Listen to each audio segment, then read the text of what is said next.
Hi YouTube, it's Courtney. I'm coming to you with a plastic surgery update.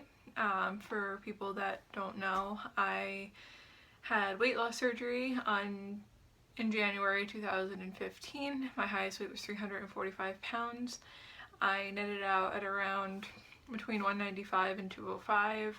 I kept that weight for several months and I was having issues with my breasts and some loose skin around my stomach, so I decided to go and have my plastics done. For my plastic surgery, I had a mastopexy with no implants, an abdominoplasty, which is a tummy tuck with liposuction, and abdomen repair. So if you've been following my journey, you know that I've been dealing with seromas. One seroma in particular, just one on my abdomen, around my incision. We've had this since about week 3, week 4. We did a few aspirations that didn't seem to help, and so we went and we did a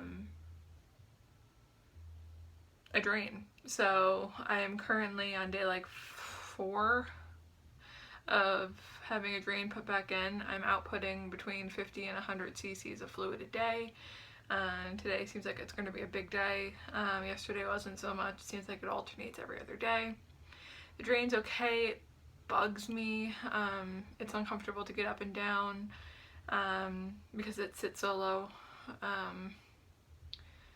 It was really bugging me on Thursday. I was in a lot of pain, but I think it like shifted because the seroma must be healing, which is good, but it's lower than it was when he put it in, I think. So anyway, instead of talking more about the god-awful drain, I thought I would make a video on things that helped me post-op. Up until now, like, I'm still using a lot of this stuff, so thanks to people who suggested stuff, and I'll reiterate that along the way.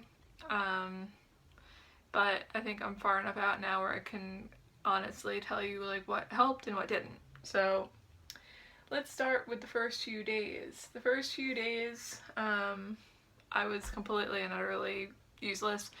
Didn't do anything. Pretty much just drank a lot of fluid and slept and ate when I could. I'm not going to get into diet stuff here because my diet was pretty much, I ate what I wanted when I was hungry, and I tried to keep my protein on one point and focus on that, but honestly, like, it wasn't really anything special, so just adhere to whatever diet your surgeon tells you. So but what did help me, I was really itchy the first few weeks from the anesthesia and then from the drugs and from the binder. The binder is like a really weird composite material of a whole bunch of crap. So I got this recommendation from Lauren Losing for her plastics, and people were asking her what she was using because her skin looks so great. I think this is the exact one. It's the Nivea Essentially Enriched Body Lotion. It's dry to very dry skin. It has almond oil in it. It kind of smells like a little bit like an old lady, but it works. Like, it really does keep your skin nice and moisturized for post-plastics. The other thing that I was wearing from like day 3 on, I didn't want to wear cotton underwear because a lot of the cotton underwear has like lace and stuff around it, and I really didn't want anything with stitching on it. So what I actually wore were these seamless Victoria's Secret. This is from Pink actually, but you can see there's no seams on them, very little. It helps with the swelling, and it doesn't cut into your skin as much, and they're also really stretchy, so with the swelling you don't have to worry, like, woohoo! With the swelling you don't have to worry about it cutting into you with that elastic. And these I still wear because they're just so comfortable, and they feel right, and they hold in the drain sometimes if you have your drain sitting on your stomach line. So it's just a nice thing to have. And I had I kept some of these that I had in a size above where I am now, and they were really helpful for me post-op. When you come home from surgery, if you've had a mastopexy, you are pretty much packed up and you don't see anything for like a week. But what you do get is a wonderful bra that you have to wear. And this is what I wore for the first 2 weeks before I switched out. It's actually 2, I can't wear it now. It's this surgical bra from Marina, and it just clasps in the front and sits on. It never really fit me well. I never really felt like it gave me any support or anything, but it did hold in all the bandages and stuff, and it's got like a really thick back. I mean, you can see it's pretty big. What I did end up doing was going on Amazon, and I'll put the link below because I don't remember the name and I don't have a name on here. Oh wait, yes I do. The Carole Martin, C-A-R-O-L-E, Martin. And they're these really nice, they're kind of like the front closed one that they give you for surgery. Sorry, I should have done this before I went on video. And it's a front clasp bra, and it looks super small. And it only comes in band sizes, so if you got implants, this might not be acceptable for you, and you guys need a lot more support than a mastopexy patient. So, but this was perfect for me. It worked absolutely perfect. Now it looks like really, really small up against me. Like when I opened it up out of the box, I was like, this is never gonna fit. But I bought a 36, which was my band size, and as you can see, it stretches like a lot. And it holds in the breast and it keeps them supported, and I mean, at this point I still wear it to sleep in. It's a really nice support because the other one, my boob falls out of it. So they're not that expensive. I think they're like 20 bucks on Amazon, and I bought one in nude and I bought one in black. And this is what I wear it sometimes to work. I mean, it's super comfortable. And it helps with like when the swelling comes up and down. So I have that one. And as I started transitioning, Clusie actually recommended these, and I had bought it already, so I was like, yeah. This is a Bally bra. There's no underwire on it. So it's got a nice supportive band though. And then molded cups and adjustable straps. So this is what I use pretty much regularly. This is my go-to daily bra for like work and stuff.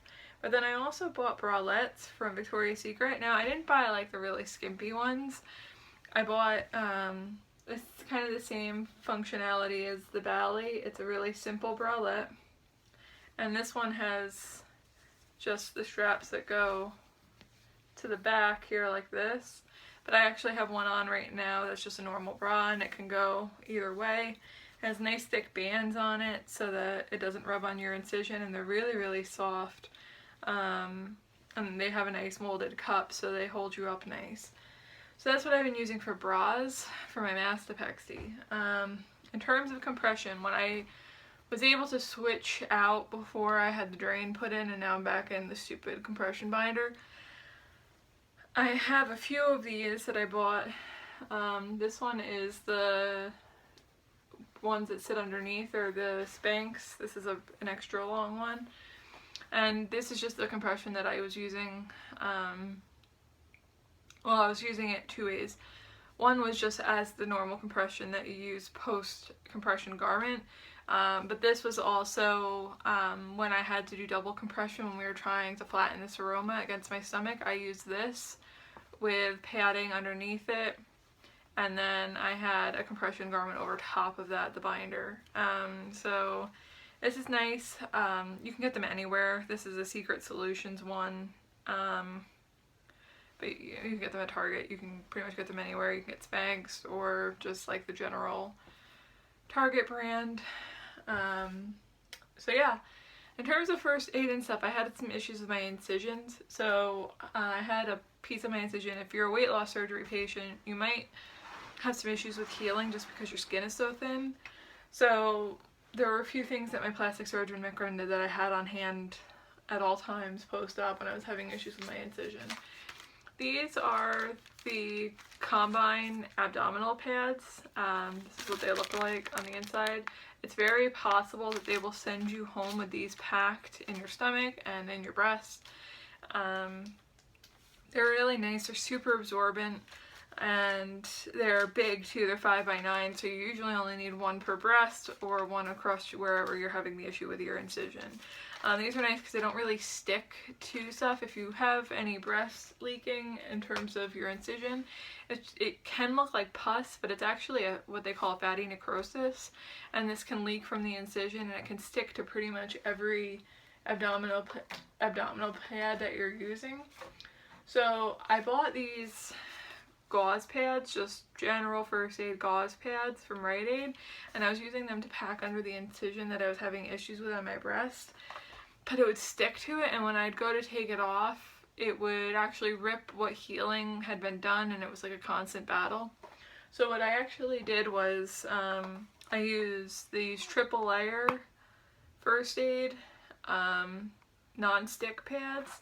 They're a little different in how they look. I don't want to take them out because I only have 2 left, but they're kind of like the combine pads where they have like several layers of gauze, and they're not just the regular first aid gauze pads that you could use, like that you would buy from Rite Aid. But what I would do is I would take this Bariatric and zinc ointment, this right here, and this is what my plastic surgeon recommended to put on to make sure that I didn't get an infection and that the scarring healed well, and it worked great. I did it on my tummy tuck incision when I was having issues there, and then I also did it under my breast, which finally healed. It's like not leaking anymore. That only took 8 weeks. That sucked. So yeah, the gauze pads and this, and then I would just change out the pad every day. If you can't find these triple layer Johnson & Johnson non-stick pads, which are literally the only thing that wouldn't stick to the fatty necrosis for me, what I ended up doing was I'd put the bacitracin on the wound, I'd put a pretty thick layer of it on, and then I'd put the gauze pad on, and I'd put on my bra. And the next day when I'd shower, instead of taking it off before I got into the shower, I'd get into the shower and I'd let it wash off slowly, and I'd kind of hold it. And that actually helped keep it from ripping off, and I found that I healed exponentially faster doing that than I did just kind of pulling it off in the morning. So that was a hard lesson learned that I am passing on to you guys. Now, before I could shower,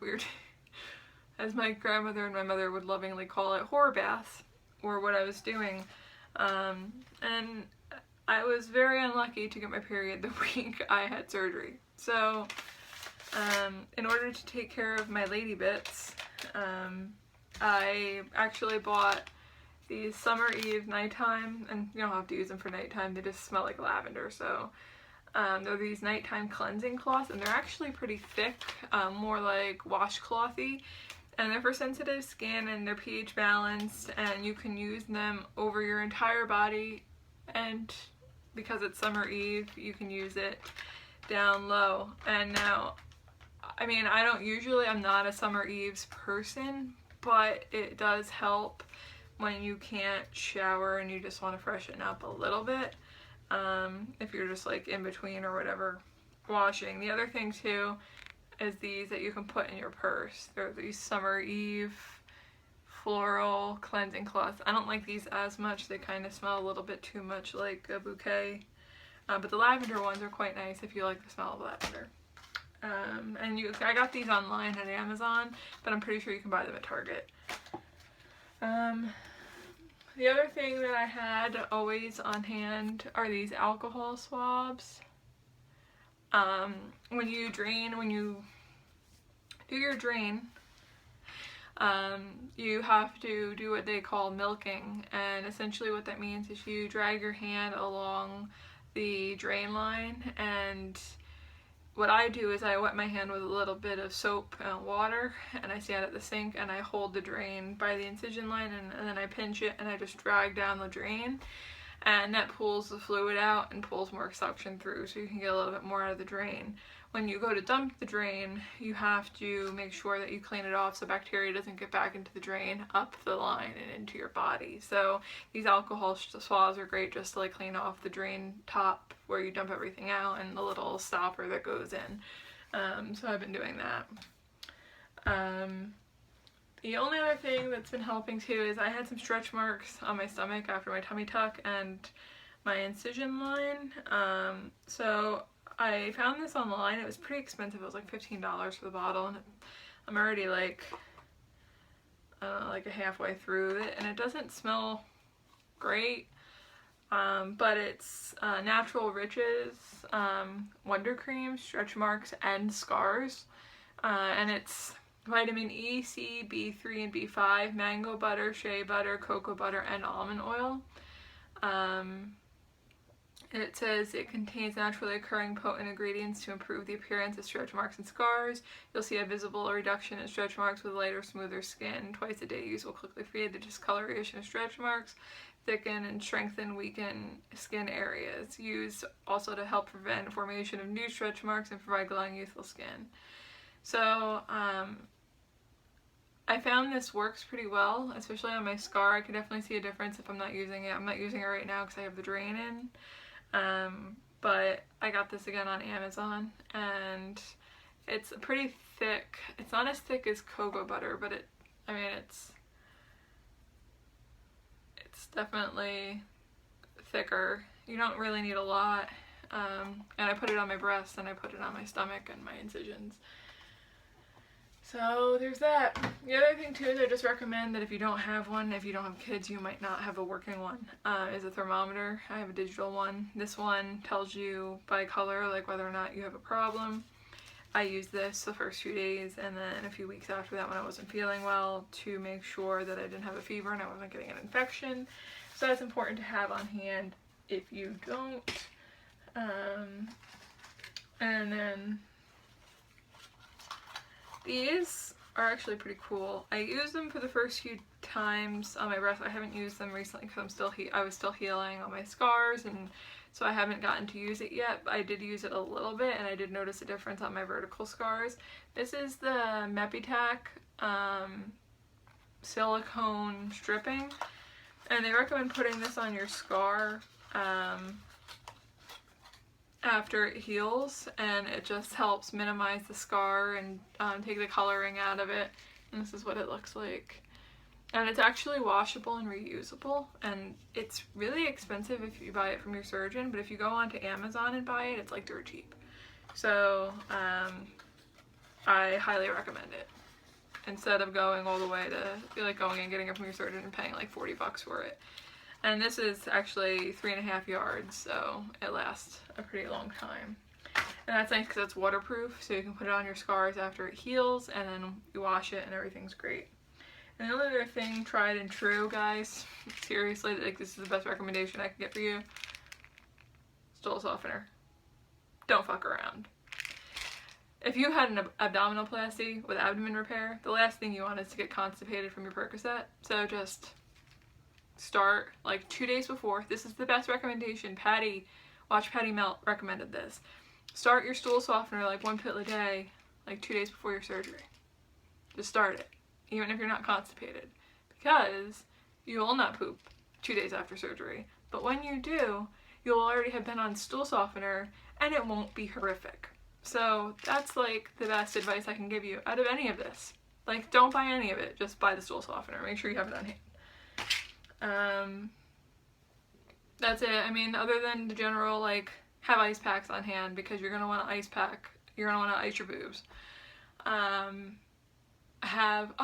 one other thing. The one thing that I use daily, I have used every single day since I've been home from my surgery. This. Now, this is a foam bolster. It's nice and soft, but like firm enough. And this sucker just goes under my knees, or it goes on my knee when I'm laying on my side, and it just helps keep the pressure off of my incision line. And this, I didn't need a recliner. I slept in the bed behind me with a few pillows propped up. We have a TV over here, and this is it. This is my bolster. It's so simple. It's like $25. Go online, Amazon, just look for like a leg bolster, get whatever one you want. But this is my favorite thing ever that I ever bought. Like, I use it every day. So I think that's it. I'm 20 minutes in, so I hope everybody's doing well, and I will talk to you guys soon. Bye.